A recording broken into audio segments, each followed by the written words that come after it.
Prática dos cuidados com a alimentação cariogênica. Aqui tem muitos mitos, né? Porque o alimento que é considerado o alimento ruim para os dentes é o açúcar. O açúcar, ele está dentro, né, da categoria dos alimentos que nós chamamos de carboidratos. E o açúcar, ele é fermentado.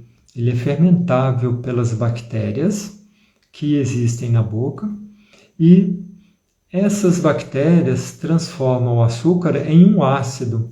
E é um ácido metabolizado, né, transformado muito rapidamente pelas bactérias.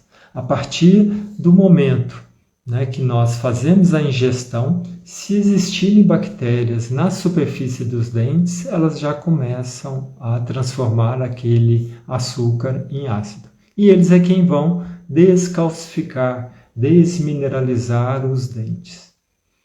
Bem, só que existem, né, outros carboidratos que não levaram a fama, né, de mauzinhos da história, né, para o aparecimento da cárie, que também são transformados em ácidos. Existem alguns trabalhos científicos que mostram a presença de cárie dental em populações que não fazem uso do açúcar correntemente. Isso mesmo, foi um trabalho ali na década de 90 que desmistificou essa história, né, de que o meu filho ou eu quase não como açúcar e não estou entendendo por que eu tenho cárie. Então, a ciência explicou, né, esse fenômeno, né, por que eu não faço tanta ingestão de açúcar e tenho cárie dental.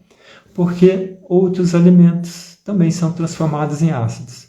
Só que o açúcar, ele ficou, né, mais famoso porque ele é transformado em ácido mais rapidamente pelas bactérias e em ácidos mais fortes.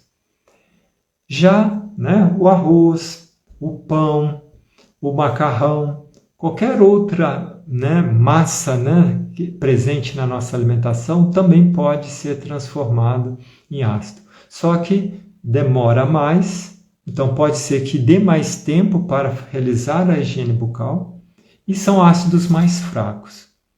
Então, nessa história toda, é o açúcar que ficou como o vilão. E por que eu estou falando tanto do açúcar? Já que, né, com certeza vocês sabem, né, dessa participação do açúcar no aparecimento da cárie dental. Então eu estou falando sobre o açúcar porque há uma recomendação de que após uma refeição ou uma alimentação com alimentos fermentáveis, que vocês possam realizar a escovação e uso do fio dental em até no máximo 10 a 15 minutos após esta refeição. E por que isso? Para poder impedir o início da produção de ácidos.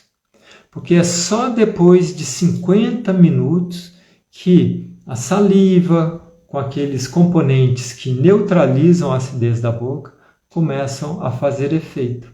Então, o cálcio, o fosfato, flúor, eles só vão começar a neutralizar a acidez produzida pelos alimentos após 50 minutos.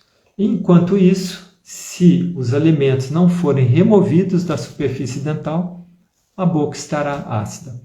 E nesse período pode começar a descalcificar o dente.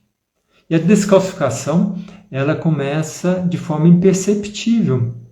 E o primeiro sinal da cárie não é aquela mancha escurecida, aquele buraquinho. O primeiro sinal da cárie é uma mancha esbranquiçada, que demonstra que o dente começou a se descalcificar, a enfraquecer. Só que é imperceptível, né?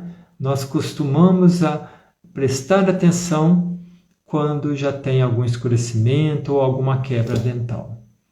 Então fica aqui essa dica no que se refere à alimentação cariogênica. Escovar os dentes, passar o fio dental em até 10 a 15 minutos após as refeições. Não deixar passar desse tempo.